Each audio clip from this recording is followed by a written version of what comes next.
Well, thank you for joining us today to hear us talk about our research.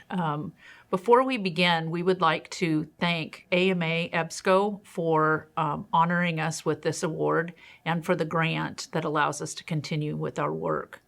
We would also like to extend our heartiest congratulations to the other scholars who won this award this year.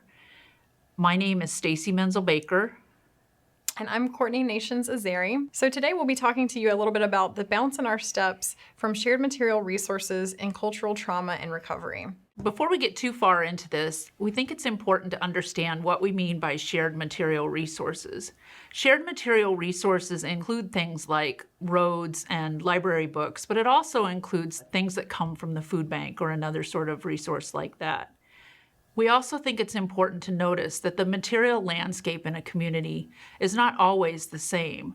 For instance, it can become destroyed by a tornado or an earthquake, and then the ravaged possessions become part of the material landscape that everyone has to figure out how to handle and deal with.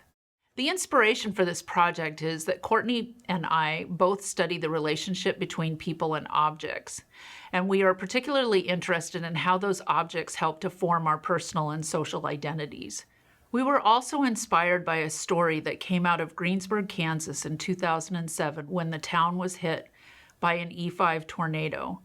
They experienced significant destruction, and 95% of the community was destroyed, including 121 businesses out of 121, and much of the infrastructure of the town was destroyed as well. We were particularly inspired by Greensburg because Greensburg talked about recovering basically by putting the green back in Greensburg. So they were saying, basically, we're going to be a sustainable community.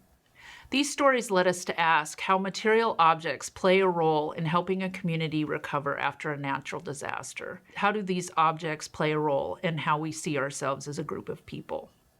We took an ethnographic approach to our study to answer these questions about how material objects play a role in recovery.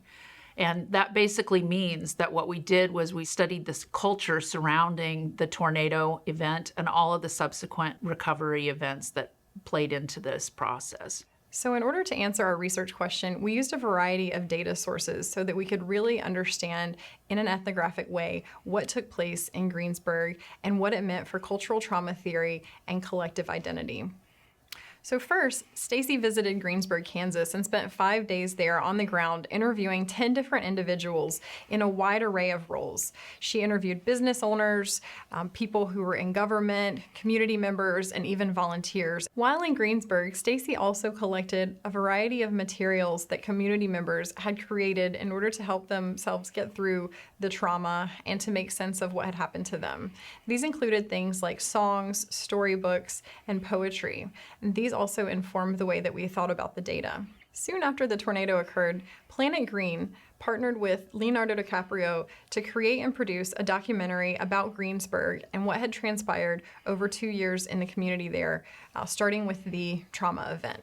We decided that we would also analyze this 23-episode documentary series in order to understand how they were talking about the recovery and the narrative that went along with recovery efforts in Greensburg. What emerged from our data were 3 master narratives about how communities negotiate their collective identity and the role that material objects play in this recovery process.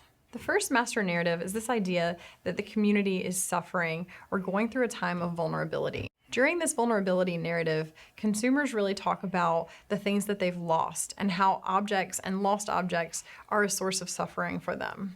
Our second master narrative was this idea of resilience, or as the community came back, they talked about things as a way to move them toward a better way of being.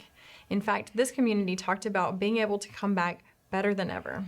The inpouring of material resources and the construction of new buildings as the town rebuilt allowed the community to consider what they stood for as a group and also to create a vision for the future. This vision was legitimized when companies such as Clorox, John Deere, and the producer Leonardo DiCaprio took an interest in the community and gave resources back, showing that those people and companies believed that Greensburg could truly come back stronger and better than ever.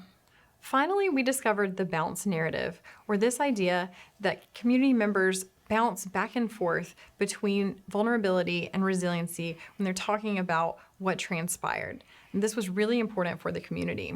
We noticed that sometimes the community would take 2 steps forward just to get knocked 1 step back. Sometimes they were being resilient, things were going smoothly, they were rebuilding. Sometimes they were vulnerable all over again. A rainstorm would come and stop progress, shut everything down for a few days. Greensburg taught us and the world many important lessons. The first important thing that we can't emphasize enough is it's really important to take a balanced approach to the storytelling. So while the vulnerability narrative is important for people to be able to relate to the community and the suffering that they're going through, it's equally important that the stories of resiliency are told so people believe that there is hope, that there is a reason to give outside resources to help. Related to the importance of that balanced storytelling is the idea that it's super important to be able to represent, that the way that the community is represented makes sense to other people, that they can really relate to the kinds of people that are living in community. But when you live in a community where you have, say, 500 all-white FEMA trailers, that doesn't look natural. That's not what a community looks like. So the third major takeaway that we have that's important for communities thinking about how to recover from natural disaster is they should really think about recovery in a strategic way, and it should be marketed in that way. So for instance, Greensburg talked a lot about how they were going to put the green back in Greensburg. There were a lot of people and a lot of manufacturers like Nabisco, like Aveda, that were really interested in that storyline. And so they came together and they gave money to help Greensburg in the recovery. The fourth key takeaway is that the value of shared resource differs between different groups. So some community members were not sold on the idea of Greensburg marketing itself as a sustainable community. And so they really had to think about, in a strategic way, they had to think about how to convince or how to get people to buy into it as part of their identity that Greensburg was this sustainable community.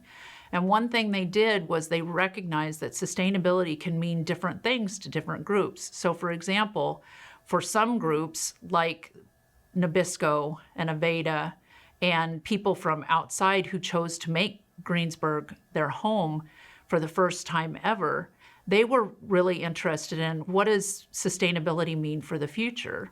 But for other groups that already live there, maybe they were interested in thinking about sustainability as thinking it more from an agricultural perspective, that sustainability has always been about managing our resources and with wisdom.